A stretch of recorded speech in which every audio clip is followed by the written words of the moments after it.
Hi friends, ഇന്നിപ്പോൾ നിങ്ങളോട് സംസാരിക്കാൻ പോകുന്ന വിഷയം, ഇന്നലെ ഒരു വീഡിയോസ് വിട്ടായിരുന്നല്ലോ പാർട്ടിനെ കുറിച്ച്.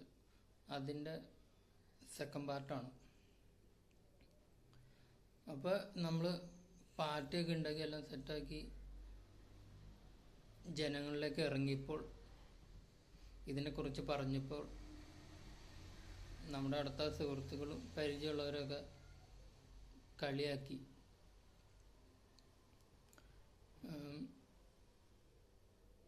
വട്ടാണ് എന്നൊക്കെ പറഞ്ഞ് പല രീതിയിലും പറഞ്ഞു. പക്ഷെ ഞാനതൊന്നും സീരിയസ് ആയിട്ട് എടുക്കുകയോ ഒന്നും ചെയ്തില്ല.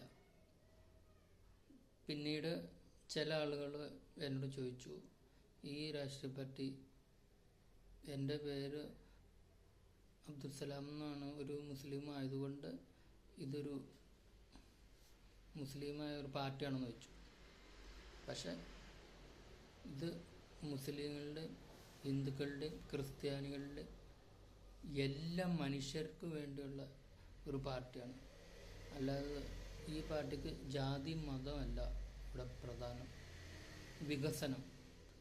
വികസനം മാത്രം. ഓരോ മനുഷ്യനും അവന് അർഹതപ്പെട്ടത് അവന് ലഭിക്കുക, ഓരോ വ്യക്തിയും ഒരു കുടുംബവും വളരുക, അപ്പോഴാണ് രാജ്യം വളരുള്ളൂ. അതുപോലെ തന്നെ ഇതിൻ്റെ നേതാവ് ആരാന്ന് ചോദിച്ചു. നിങ്ങൾ ശരിക്കും ഒന്ന് ആലോചിച്ച്, ഗാന്ധിജിയുടെ നേതാവ് ആരാണ്? ആരെങ്കിലും ഉണ്ടോ?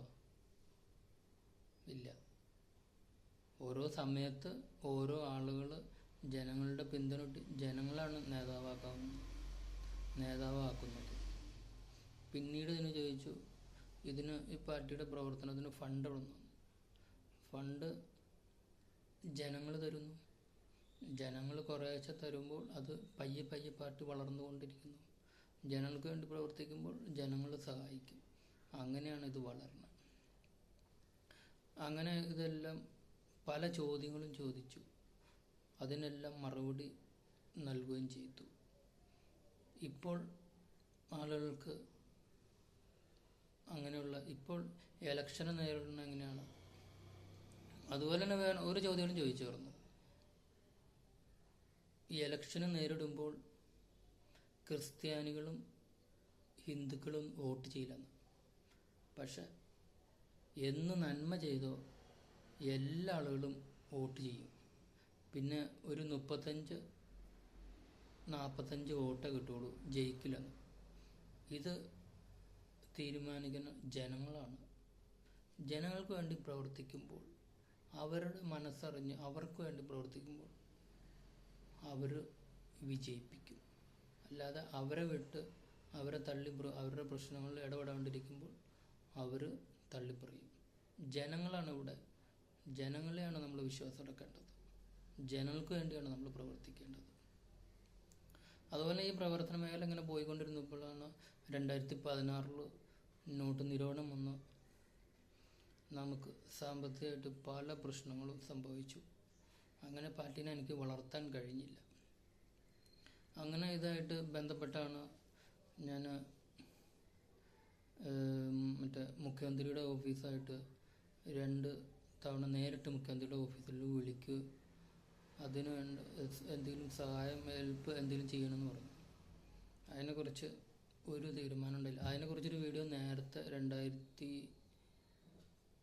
2020 ഞാൻ വിട്ടായിരുന്നു, ലൈവിലൊക്കെ. അതുപോലെ തന്നെ നമ്മൾ നവകേരള സദസ്സിൽ പരാതി കൊടുത്തു. നവകേരള സദസ്സിൽ പരാതി കൊടുത്തിട്ട് എനിക്ക് കളക്ടറുടെ ഓഫീസ് ഒന്നാണ്, നിങ്ങൾക്ക് ഇവിടെ പ്രശ്നത്തിൽ നമുക്കൊന്നും ഹെൽപ്പ് ചെയ്യാൻ കഴിയില്ല. ലീഗൽ സർവീസ് അതോറിറ്റി, അതുപോലെ തന്നെ 1056, സർക്കാരിൻ്റെ എല്ലാ മേഖലയിലും നമ്മൾ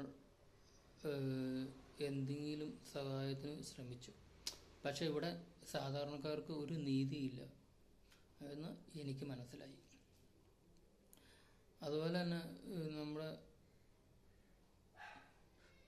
ആൾക്കാർ പറഞ്ഞു, ചില ആൾക്കാർ പറഞ്ഞു, നിന്നെ കൊന്നോ ഒരു കുഴപ്പമില്ല, നിന്റെ വീട് ജപ്തി ചെയ്തോ, നിന്നെ തെരുവിലേക്ക് ഇറക്കിക്കോ, ഇതൊന്നും നമുക്ക് ഇനി പ്രശ്നമല്ല, ജയിലിലടിക്കും, ഇതൊന്നും നമുക്ക് ഒരു പ്രശ്നമില്ല.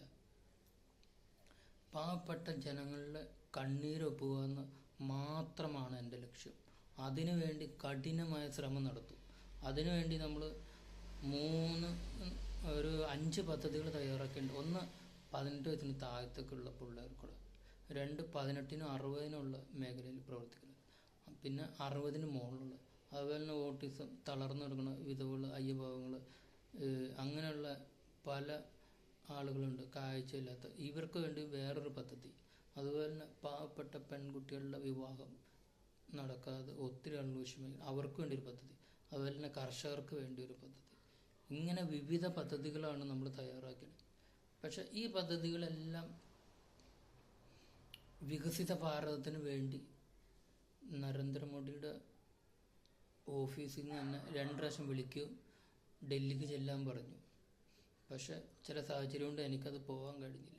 അതുപോലെ തന്നെ ഇലക്ഷൻ സമയത്തും പ്രകടന പത്രികയ്ക്ക് വേണ്ടി എന്തെങ്കിലും തയ്യാറാക്കി കൊടുക്കാൻ പറഞ്ഞു. അപ്പോഴും ഞാനൊന്നും പ്രതികരിച്ചില്ല. ഈ പദ്ധതികളെല്ലാം എന്നിലൂടെ നടന്നാലാണ് ജനങ്ങൾ എന്നെ അറിയുള്ളൂ. അല്ലാതെ ഞാനിത് പദ്ധതികൾ തയ്യാറാക്കിയാൽ അത് മറ്റുള്ളവർക്കാണ് അതിൻ്റെ ഗുണം കിട്ടണം. അത് പാടില്ല എന്ന് നമ്മുടെ മനസ്സിൽ പറയും. അതുകൊണ്ടാണ് സ്വന്തം പാർട്ടിയായിട്ട് രൂപീകരിച്ച് ജനങ്ങൾക്ക് ഇറങ്ങാൻ തീരുമാനിച്ചത്. ഇപ്പോൾ ജനങ്ങളിൽ നിന്ന് നല്ല സപ്പോർട്ടാണ് കിട്ടിക്കൊണ്ടിരിക്കുന്നത്. ഇനിയും ഉണ്ടാവുമെന്ന് പ്രതീക്ഷിക്കുന്നു.